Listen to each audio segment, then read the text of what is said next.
இந்த உலகத்திலேயே ஒரு மர்மமான புத்தகம் இருக்குது. இது பிசாசின் பைபிள், அதாவது டெவிலிஸ் பைபிள் அப்படின்னு சொல்கிறாங்க. இது எப்படி உருவாச்சுன்னு தெரிஞ்சால் நீங்கள் மிரண்டு போயிடுவீங்க. 13ஆம் நூற்றாண்டில் ஒரு துறவி ஒரு பயங்கரமான தப்பு செஞ்சார். அதுக்காக அவருக்கு கொடுத்த தண்டனை உயிரோட சுவத்துக்குள்ளே வச்சு அடைக்கிறது. அந்த பயத்தில் அவர் ஒரு சத்தியம் பண்ணுறாருங்க. ஒரே நைட்டில் உலகத்திலேயே மிகப்பெரிய புத்தகத்தை நான் எழுதி தரேன் அப்படின்னு சொன்னாருங்க.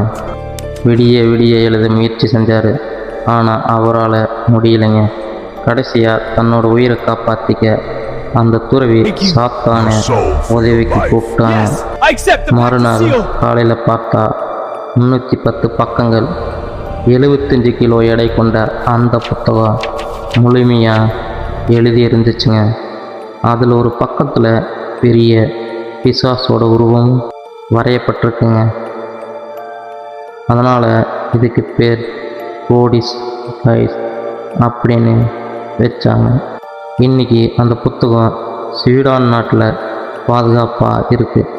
ஆனால் இன்றைக்கி ஒரு கேள்வி, இதை ஒரு மனுஷன் எழுதினாரா இல்லை நிஜமாகவே அந்த நைட் பிசாசு வந்து உதவி செஞ்சதா? நீங்கள் என்ன நினைக்கிறீங்க? கமெண்ட்டில் சொல்லுங்கள். அப்படியே நம்ம சேனலை சப்ஸ்கிரைப் பண்ணிடுங்க.